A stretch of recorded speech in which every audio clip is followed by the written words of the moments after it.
गुरु, अब मेरे को कहीं का गुस्सा कहीं निकालना था, सॉरी।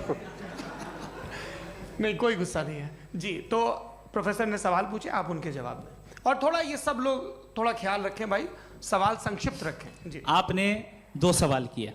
सबसे पहला ये कहा कि हमारे पास ये कॉन्सेप्ट है कि ये यूनिवर्स खुद नेसेसरी बीइंग है, creation itself is the creator.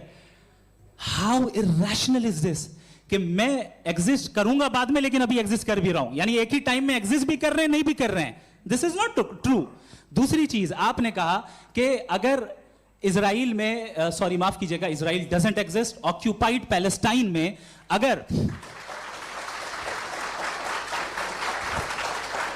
अगर ऑक्यूपाइड पैलेस्टाइन में बच्चों को मारा जा रहा है फ्री विल की वजह से और गॉड नहीं रोक रहा, ये कॉन्ट्रडिक्शन है। ये बताइए कि एक एग्जाम में एक बच्चा गलत आंसर लिख रहा है, सुनिए, एग्जामिनर चाहे तो रोक सकता है, क्यों नहीं रोक रहा है? ये कॉन्ट्रडिक्शन है, ये कॉन्ट्रडिक्शन नहीं है। नहीं सर, ये आपस में जी, ये क्या आपका सवाल? माइक दीजिए। फ्री विल दिया गया है टेस्ट के लिए, अकाउंटेबिलिटी के लिए। अगर फ्री विल नहीं होता तो आप कहते हैं हमें रोबोट बना दिया गया। नॉट मिसरिप्रेजेंट माय पोजीशन, आपकी जो भी पोजीशन, मैं अपनी फ्री विल के नाते, अपने ह्यूमन विजडम के नाते गाजा में हो रही अत्याचार का विरोध करता हूं। बिल्कुल करना चाहिए। आपके हिसाब से मैं गॉड की विजडम का विरोध कर रहा हूं? बिल्कुल नहीं, जो हो रहा है गॉड की, बिल्कुल भी नहीं, बिल्कुल भी नहीं।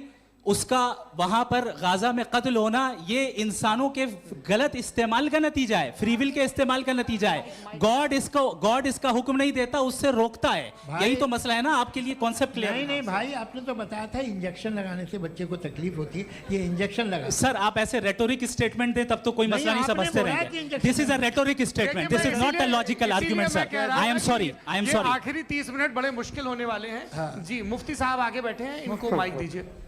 हाँ, तरुण माइक आप अपने पास रखिए, आपको कैमरे का फ्रेम पता है जी। सबसे पहले दोनों को मुबारकबाद। एक सर अपना आप नाम बता दें। आप अमेरिका में शिकागो में रहते हैं, इतना मुझे याद है। बताया आपको, यासिर नदीम अलवाजदी मेरा नाम है। जावेद सर, आपसे एक क्वेश्चन है इन्फिनिट रिग्रेस के ताल्लुक से। एक हाइपोथेटिकल सिनेरियो है, मसलन अगर आप सर माइक थोड़ा सा प्लीज क्लोज रखिए जी।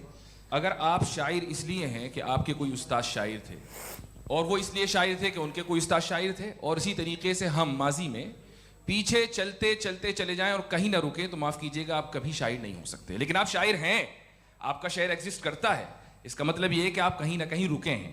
तो मेरा सवाल ये है कि क्या आप इन्फिनिट रिग्रेस ऑफ कॉजेस को लॉजिकल फैलेसी मानते हैं या नहीं मानते? हाँ या ना? बहुत बढ़िया सवाल। मैं इन्हें लॉजिकल फैलेसी नहीं मानता हूँ, लेकिन मेरा प्रॉब्लम यह है कि जब मैं नहीं मानता हूँ तो I will continue with this logic जो फैलेसी नहीं हो।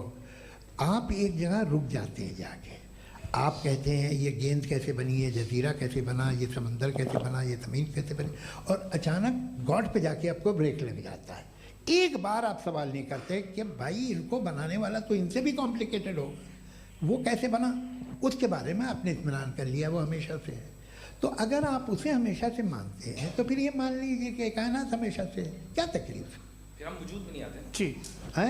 हम मौजूद नहीं। अच्छा सर क्यों नहीं होता? मैं बताऊं प्लीज। जैसे मैंने मिसाल दी आपके शेर, आपका शेर कभी वजूद में ना आता अगर शायर इसी तरह चलते रहते हमेशा जी। माइक मेरे ख्याल से एक इन्फिनिट रिग्रेस का कॉन्सेप्ट क्लियर नहीं हो पाया, ऐसे रहने दें, लेट्स मूव ऑन सर। ठीक है। हाँ, थोड़ा सा मॉडरेटर का भी ख्याल रखें। नहीं आपने तो रखा है, आपने रखा है। यहाँ पे गौहर रजा साहब हैं, वो भी एक सवाल पूछना चाहते हैं।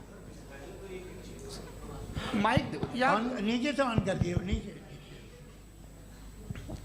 पहले तो ये कह दूं कि मैं उन बच्चों से शर्मिंदा हूं जिनको गजा में कत्ल किया गया, क्योंकि हमारे होते हुए कत्ल किया गया। लेकिन उससे ज़्यादा शर्मिंदगी इस बात से हुई कि मुझे लगा कि मुफ्ती साहब उसको जस्टिफाई कर रहे हैं। बिल्कुल भी नहीं, आप बहुत ही गलत। मुझे लगा मैं गलत हो सकता हूँ, बिल्कुल गलत। मैं सवाल पूछ रहा हूँ, मैं सवाल पूछ रहा हूँ। मैं जावेद भाई से डिसएग्री करता हूँ। एक सेकंड देखिए, अगर देखिए ऐसा, एक सेकंड आप सर वेट, अरे आप कुछ मेरे पहले मुझे अपनी बात कह लेने दीजिए। अगर ऑडियंस तय करेगी तो फिर मॉडरेटर का मतलब नहीं। मेरा आप सबसे ये कहना है, ये बहस 2 लोगों के बीच में है, एक तरफ मुफ्ती साहब, एक तरफ जावेद साहब। पिछले 1.5 घंटे से ये लोग अपने अपने तर्क रख रहे हैं। आपकी इनसे इत्तेफाकी हो सकती है, ना इत्तेफाकी हो सकती है। मेरे उस्ताद मुझे सिखा गए हैं कि मुखामुखम में असहमति की गुंजाइश बची रहनी चाहिए। अगर मैं आपकी बहुत इज्जत करता हूँ गौहर साहब, आपने जो कमाल की किताबें लिखी, साइंटिफिक टेम्परामेंट, लेकिन मेरी ये गुजारिश है आप सबसे कि यदि आप इन लोगों ने जो बोला उन पर टिप्पणियां करेंगे तो ना वक्त की पाबंदी रहेगी, ना वो अनुशासन। आप सवाल पूछ लें, उस सवाल में जो बात आ जाए वो आ जाए। मैं जावेद साहब से डिसएग्री करता हूं, इसलिए जावेद साहब से सवाल पूछ रहा हूं। आपका सवाल जावेद अख्तर साहब से। और सवाल ये है मेरा कि जावेद साहब ने कई बार लॉजिक का इस्तेमाल किया कि साइंस में लॉजिक है और रिलीजन में लॉजिक नहीं है। मेरा ख्याल ये है कि रिलीजन में भी लॉजिक है, लेकिन उस लॉजिक की बेसिस ये है कि आप रुक जाते हैं, जिसका जिक्र जावेद साहब ने बार बार किया, यानी खुदा के तसव्वुर पे आते हुए, गॉड के तसव्वुर पे आते हुए रुक जाते हैं। और इसमें सवाल पूछना मतलब फॉरबिडन होता है। सवाल ये है कि क्या जावेद साहब इससे एग्री करते हैं कि साइंस की लॉजिक अलग है और रिलीजन की लॉजिक अलग है? बताइए सर। देखिए, तीन चीज़ें हैं। साइंस है, एक है मंतिक है, इस्तिदलाल है, और एक जो है कुछ भी नहीं है, फेथ है, अकीदा है। मैं अकीदे की लॉजिक का कायल नहीं हूँ। मुझे आप इस्तिदलाल से, लॉजिक से, रीज़न से समझाइए, मैं मानने को तैयार हूँ, मेरा क्या नुकसान होगा। लेकिन ये कि अकीदे पे मैं नहीं जा सकता हूँ। अकीदे का मतलब है कि तुम ये मान लो, सवाल ना करो, ये नहीं। आप सारी बातें करके, बड़ी साइंटिफिक बातें करके एक जगह जाके खुदा के हुदूद पे रुक जाते हैं, सरेंडर कर देते हैं। मैं सरेंडर करने को तैयार नहीं। That's all. जी, ये आगे सर बैठे हुए हैं, इनको माइक दीजिए। भाई वो आप पूछना चाह रहे थे ना भाई? हाँ, नहीं मैं ये। थैंक यू जी, आपका नाम? आसिम इफ्तिखार। आसिफ जी, पूछिए।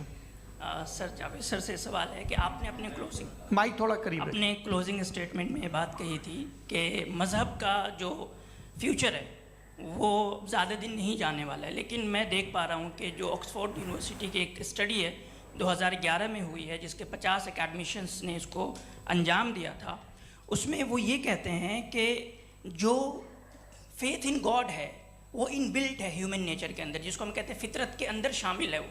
और वो ये कहते हैं कि अगर कोई ये समझता है कि मज़हब को वो ख़त्म कर देगा तो ये उसकी गलत फहमी है।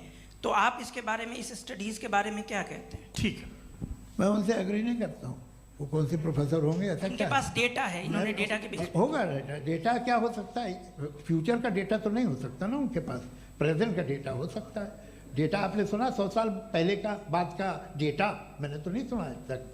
तो आज उनकी ये राय है और होगी राय, ठीक है। दुनिया में तरह तरह की राय है लोग, लेकिन मैं समझता हूँ कि वक्त के साथ इंसान ज़्यादा से ज़्यादा रीज़नेबल और लॉजिकल होता जा रहा है। आज आप देखिए वेस्टर्न यूरोप में क्या परसेंटेज है नॉन बिलीवर्स की, बहुत हाई। वहाँ चर्च खाली पड़े होते हैं। तो अल्टीमेटली तो इंसान कोई ऐसी बात बहुत अरसे तक नहीं मान सकेगा, चाहे गलत या सही, जो उसे, उसके दिमाग को, उसके जहन को, उसकी लॉजिक को अपील न करे। वो कह रहे हैं तो ऑक्सफोर्ड के होंगे तो कैम्ब्रिज के होंगे, तो मुझे क्या लेना देना। उनका डेटा मुस्तकबिल का नहीं हो सकता है। जी, दीपक। हाँ, पूछिए। मैं आऊँगा, अभी पीछे की साइड भी आऊँगा, माइक वहीं भेजूंगा 2-3 साल के लिए। जी जावेद साहब, आपसे सवाल है। नमस्ते। अरे भाई सर, अगर आप ही लोग तय करना है तो फिर 200 लोग तय कर लें। ये एक साहब पूछ नहीं रहे सर, हैं। Please don't do this sir. Everybody has a right sir, but we can only take Okay. Selected questions. No sir, अरे ये भाई, यंग लोग आराम भी से। हैं तो इनकी ये एक अब बात उतने यंग, सुनिए। भाई आप यंग हैं कि नहीं हैं? एक मिनट, वो कह रहे हैं वो भी आइए, यंग हैं पूछ रहे हैं ना साहब। भाई। आप उनकी नौजवानी पर दावा उनको ही करने थे। हाँ मुफ्ती साहब, आप यंग। हाँ, पूछे। अरे भैया, सर, मेरा सवाल ये है। कुछ इनसे भी तो पूछो। जी हाँ। नहीं, बस आपसे एक सवाल है। जैसे थीस्टों के पास, अपने जो ईश्वर को मानते हैं, उनके पास अपने सोशल गेट टुगेदर्स हैं। 5 रोज़ा क्रिसमस आने वाला है, होली है, दिवाली है, ईद है। एथिस्ट क्या ऑफर कर रहे हैं? मतलब मैं इनकी दुकान से बोलूँ, मैं आना चाहता हूँ उस तरफ, पर मैं अट्रैक्ट नहीं हो पा रहा हूँ। मैं सोशल गेट टुगेदर्स क्या है आपके पास? वो ये कह रहे हैं कि जो धार्मिक लोग हैं, अलग अलग धर्म के लोग, उनके उत्सव त्योहार, कॉन्ग्रीगेशन वही बहुत बात। हैं। अब आपको मैं एक सुनाता हूँ, यहाँ हिस्टोरियन भी बैठे हैं। मृदुला जी, आप बताइएगा सही है कि नहीं। ये एक कॉन्स्टेंटाइन, एक ग्रीक रोमन बादशाह था, जो क्रिश्चियनिटी आने के 4